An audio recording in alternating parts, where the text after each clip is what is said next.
He's a Hall of Famer, so why not have a Hall of Excellence? Jim Gray, the co-host, Let's Go podcast, Hall of Excellence Museum, partnering with Tom Brady. And when we were out at the Super Bowl, they announced that they were going to have this Hall of Excellence at the Fontainebleau in Las Vegas, our home away from home, the newest luxury hotel on the Strip. And Jim joining us as they get ready for the grand opening today. Jim, great to see you. How long has this been in the works? Great to see you, Dan. Thanks for having me on. 8 years. 8 years we've been talking about this, and today the public gets to share in all these great artifacts. So it's been a long journey, a lot of twists and turns, but here we are, and hope everybody comes and enjoys it. Get all this stuff out of people's safe deposit boxes, out of their warehouses, out of these auctions, and now everybody can come see. The fans saw it when they earned these achievements, when they produced this excellence, and now they can share in it. Run down the list of items that people can see at the Fontainebleau. Muhammad Ali's robe, his final robe, was he got ready for Trevor Burbick. Kobe Bryant's first jersey that he wore on national TV in the McDonald's All-American game. The bat that Jackie Robinson used to break the color barrier. All of Tom Brady's 7 rings, in fact, 8 rings, including his Orange Bowl ring, his jerseys, and so forth. We've got Babe Ruth's called shot bat. We've got the only bat that we know in existence from Joe DiMaggio's 56-game hitting streak. LeBron James, the basket that was used when he broke Kareem Abdul-Jabbar's record. The torch that lit Muhammad Ali's torch for the Olympics. A baseball by every president to throw out a first pitch dating all the way back to Woodrow Wilson. Oprah Winfrey's Medal of Freedom. Clint Eastwood's Academy Award for Unforgiven, his first one. We have a trophy room for everything that's competed for in life. Pete Sampras's Wimbledon trophy, Billie Jean King's Wimbledon dish, the claret jug from Tom Weiskopf, the Heisman Trophy of Charles Woodson. I can go on and on. There's 300 artifacts. Do you want to? we got a lot of stuff here. How long does it take to go through? Well, Morgan Freeman is the voice of God and our voice of the Hall of Excellence, and he takes you through a tour, and that will take you about 38 minutes if you listen to Morgan. But on each and every artifact, Dan, you can hit a button, and then you'll hear the greatest voices of our time. We have Marv Albert for basketball and the Dream Team. We have Bob Costas for baseball and the Olympics. We have Jim Nantz for golf. We have Oprah Winfrey for the entertainment. We have Andres Cantor, who does the soccer. We have Mike Emmerich, who does the hockey, and Mary Carrillo for tennis, and Tom for his artifacts, me for boxing. So you can come in here and you can be inspired, you can be educated, and hopefully entertained. Okay. How do you go about getting all of this stuff? Well, that's why it's taken 8 years, Dan.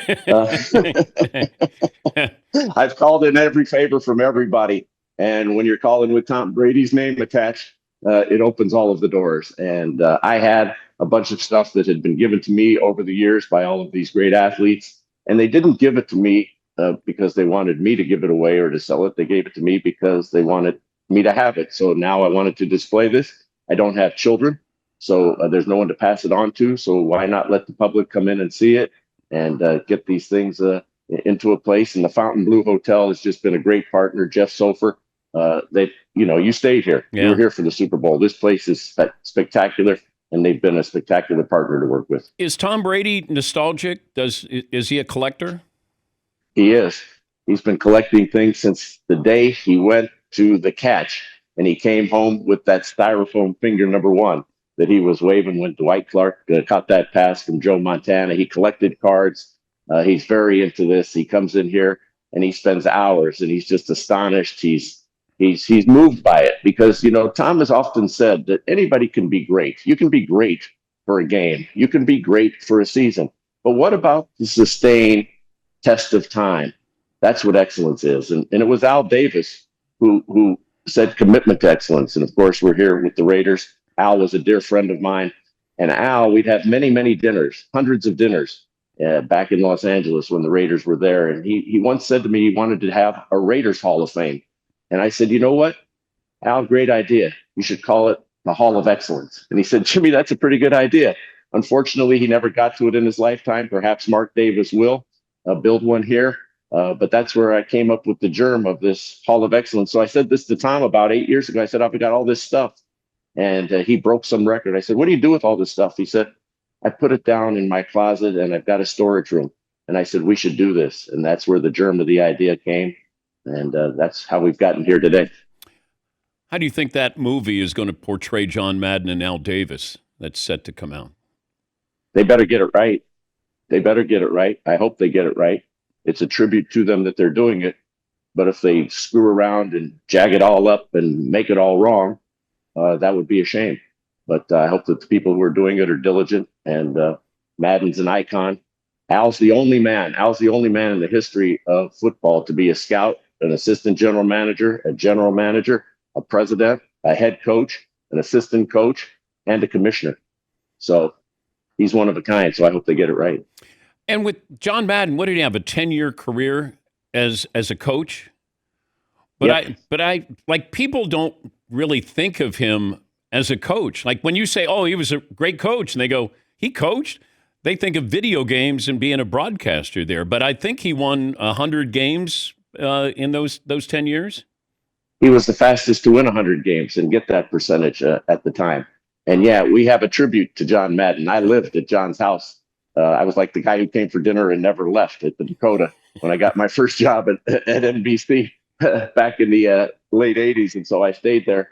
And a lot of great stories with John. But we have a shrine to the All Madden team, one of his Emmys, and his last plane ticket that Mike and Virginia Madden gave us, his last plane ticket before the advent of the train and then the Madden Cruiser. And it's right here behind us, Dan. Where is the Madden Cruiser? I believe the Madden Cruiser is at the Pro Football Hall of Fame in Canton, Ohio, and that they use it as a special exhibit and tour it around from time to time. And the Pro Football Hall of Fame has been great to us. We have a deal with them where they've given us some artifacts. They've been great. The Naismith Memorial Basketball Hall of Fame, the USGA and the Golf Hall of Fame, and Graceland. We have something for everybody. We have the very first, Dan, if you walk the strip right now, it's 110 degrees out there. If you walk the strip, you're going to see 20 people dressed as Elvis Presley walking around. Yeah. Take their picture. We have Elvis Presley's first suit that he wore for his first residency from Graceland and the people at ABG, and they were just great. So we have that when he appeared across the street at the International Hotel. We also have the Beatles' first poster and program signed by them. It was $3 to go back on that night in Cleveland. Give me the Holy Grail. What's the one item that you're still in pursuit of? That's a great question. It's a great question. I'm not sure that there is something that is. There are a lot of things that we would, obviously we will continue and grow and always curate the museum. There are a lot of great athletes. I'm sure, something from Jesse Owens. We have a Changed the World right behind this wall exhibit where we have Jackie Robinson, Muhammad Ali, Bill Russell, his MVP award that his wife Janine has granted us, loaned on display. Billie Jean King, her dress, for her iconic dress from the Philadelphia Freedom.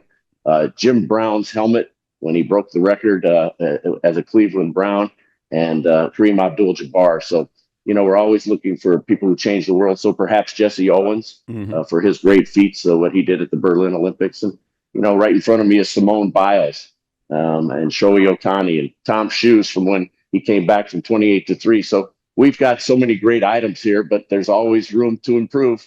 Commitment to excellence never ends, Dan. But if Tom wants one of his Super Bowl rings, how does he get it?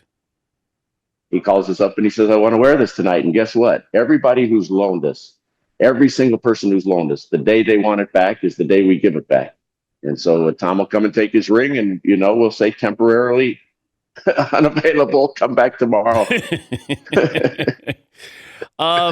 Before I let you go, the Pete Rose situation, I did think about you when the commissioner said that he would consider putting him up, for Hall of Fame or putting him on the ballot. And at the time, I thought the timing was weird. I know that we're looking at a lifetime ban, but it wasn't it was a permanent ban.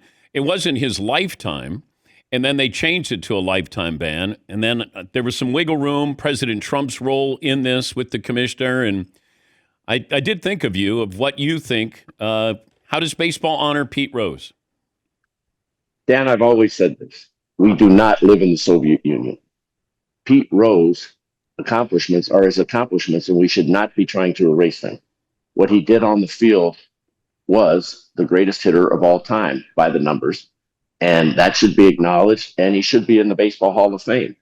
By the same token, while it was coupled, there's consequence for action, and he walked in front of that sign. That sign didn't say no steroids. It didn't say no domestic abuse. It said no gambling, and he saw that sign 30,000 times, but it was a lifetime ban. His lifetime is over. The Hall of Fame committee now, when it reconvenes for that committee, should consider him. And I believe because of what he achieved, I've always said he should be in the Hall of Fame. But it should be noted on his plaque that he was banned from baseball due to gambling.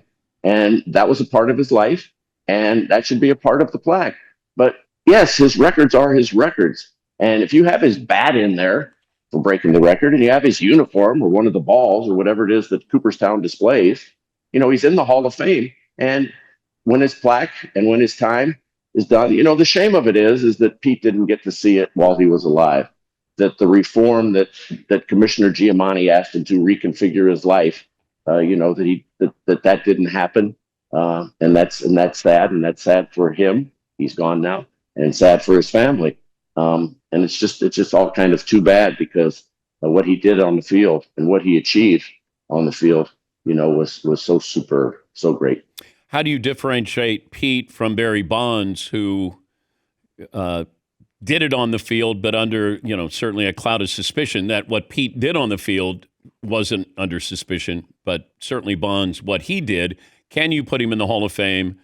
Well, they haven't voted him in, so he is at least on the ballot. But having a plaque that says this is what he was accused of or involved in, or how do you edit this? Dan, can I ask you a question? Yeah. I sometimes do that in my career. ask a question. How is Bud Selig, who profiteered in the Baseball Hall of Fame, who stood over this, watched over, presided over all of this, yet all of the guys who he presided over are banished or not allowed? Come on, this is ridiculous. He got called to the carpet by Congress. That's why he altered his position, because he didn't want to lose antitrust. And so now we put Bud Selig, who I love. I'm personally very fond of Bud. I love Sue Selig. She's one of my favorite people. But come on, this stuff's ridiculous. You can be in the Hall of Fame. You let all of this go on. All of the clubs profiteered. The attendance was up.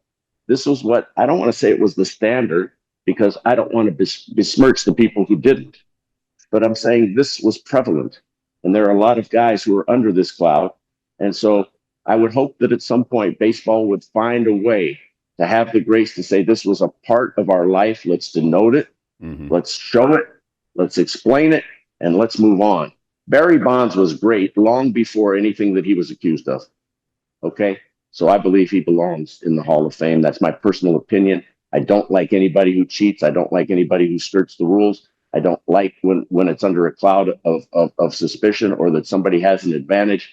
But I think when it's prevalent and the commissioner is allowed to be in the Hall of Fame, then the people who are doing it should have that same consideration. Yeah, that's what I would think. Yeah, I don't want to be holier than thou, but I did think when Bud Selig was going to go into the Hall of Fame that you say no because you have to acknowledge what happened under your leadership. Exactly. Or put it on his plaque. And you're right. Bud Selig, I love Bud. His wife is very nice and a frequent listener of the show. But I thought maybe you'd say, hey, I was the guy in charge of this. Now, he wasn't as strong as Donald Fear in the Players Association. He told me that numerous times. He said, there's only so much I can do. And that's why he started really going after testing in the minor leagues. But still, it's under your watch that this happened, one of the darkest eras in Major League Baseball history. Can I say something before we go? Sure. You're a great voice, what you did for John Facenda, Brett Musburger. Dan, you are a Hall of Famer. You belong in a Hall of Excellence. You've been long over the test of time you have sustained. So I appreciate what you do for our fellow brethren. I appreciate what you do for the public. Thank you. Your interviews are great.